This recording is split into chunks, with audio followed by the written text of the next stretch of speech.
تضبط وحولي سائلكنا السلام عليكم شيخ مركا عن كتابك أخينيو يان بالك قدينيو أمر رقيو فرت هدي عن روف تمريو مدن ببا قرآن عن روف ميس لي وواحد نقول بدن صوما مركان كتابك قرآن كأخريه إنه وندون إنه بالك قدينه بالكي باكو أتكاري مكسان تاد عن روف تكو قيس بالكي يكون رقيس تاوي وانا او بدنا arrintaasi culimada qaar kamida waa diidayaan shaafiiciyada iyo maalikiyada waxay leeyihiin waa xaraan sababta waxay leeyihiin waxa ku jira nooc quraanki oo la ihaanaysanayo meeshii quraanku ku qoraa oo la ihaanaysanayo aan dhuuftu waxay dhahaan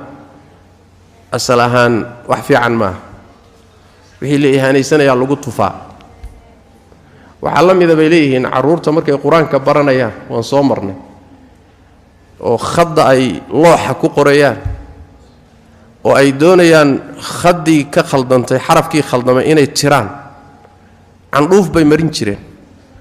soo ma gara dadkii baadiyaha iyo looxda wax ku soo bartay baa garanay candhuuf baa la marmarin kadibna khadii baad ka tiri midka cusub baad ku qoray taas la mid marka waxay leeyihiin culimadaasi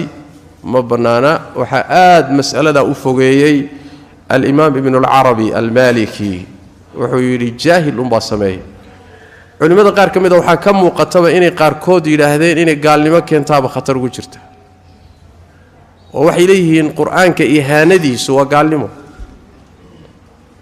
qaar baa mas'alada cudurdaar ka bixinaya maalikiyadu waxay leeyihiin waruuxan candhuufta intuu gacanta mariyay farta mariyay ku rogay waraaqda quraanka ihaanaysigiisa ulama jeedo saas daraadeed gaalnimo meesha kuma jirta aan ka hadalno ma xaraan baa mise way banaan tahay laakiin gaalnimada meesha ka saara doodaasaba taagan ba ya marka masaladaasi way fiican tahay in laga taxadaro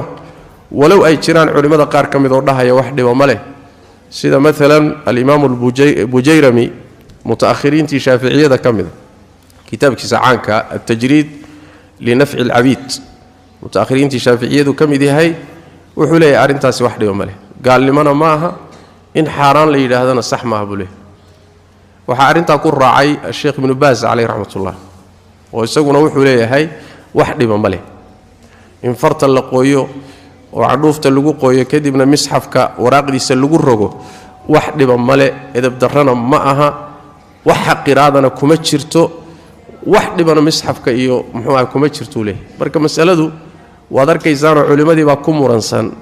أرين تاسو كاليتانا وحفي عن خروجا من الخلاف إلا قفقاد رسك الدهي مروا البناء قرآن كا وحي قدرين تيسي احترام كيسا ومسألة لقى مارمانا صوما هدي بميش صوق شبا أما إهانة كتشرتا وإلا قفقاد ووحا آيات القرآن كواكي رب الله تبارك وتعالى ذلك ومن يعظم شعائر الله فإنها من تقوى القلوب وينينت يعني مدة أقفي عن أقيم بضم بقرآنكم مديه معنا والله أعلم.